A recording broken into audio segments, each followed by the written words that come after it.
Hello loving viewers, welcome to my video. আজকের ভিডিওটা শুরু করলাম একদম বাড়িতে গিয়ে। এই যে দুজন মিলে নাচানাচি চালু করে দিয়েছে, কত ভালোবাসা। আর এক সময় এত যুদ্ধ করে কি আর বলবো। দুজনের যতটা ভালোবাসা ততটাই আবার ঝগড়াঝাটি। আসলে দুটো বাচ্চা পেটাপেটি থাকলেই এরকমই হয়। আর যা নাচ শুরু করে দিয়েছিল দুজনে আজকে, মানে না ক্যাপচার করে পারছিলাম না। আজকে সন্ধ্যেটা ওদের দেখতে দেখতেই পুরো কেটে গেছে। আর বেশি কিছু দেখালাম না, একদম চলে গেলাম মেন কোর্সের কাছে। দেখতেই পাচ্ছ আজকে ডিনারে আছে পোলাও, আর এদিকে দিদি বাড়ছিল সব খাবার দাবার। আর ওদের ঝগড়া তো চলতেই থাকে, এই দেখলে মিল আবার এই যে দুজন মিলে দাঁড়িয়ে দাঁড়িয়ে ঝগড়া করছিল। আর তারপরে এসে মিষ্টু বসে পড়েছে যে আমাকে খেতে দাও, আর ওখানে নিয়ে বসে পড়েছে। আর মেয়ে কি চোখে বলছিল চুপ চুপ। অ্যাকচুয়ালি বাচ্চাদের এই যে এইসব জিনিসগুলোই তো স্মৃতি, আর ভালো লাগে দেখতে।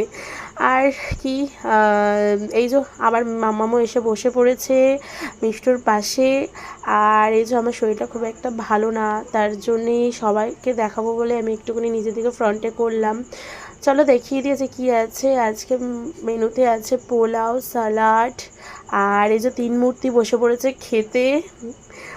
এখানে শুভমও বসে পড়েছে খেতে। আর এই যে আজকের সবথেকে মেন অ্যাট্রাকশন, মানে অ্যাট্রাকটিভ ডিশ হচ্ছে মাটন কষা। একদম গরম গরম, ঝাল ঝাল, দেখে মনে হচ্ছে না গরম, কিন্তু গরমই ছিল। ঝাল ঝাল আর এত টেস্টি হয়েছিল খেতে। আর মানে মটনটা এত নরম, মানে তুলতুল, খুব ভালো লাগছিলো। আজকের ভিডিওটা এইটুকুনি, টাটা।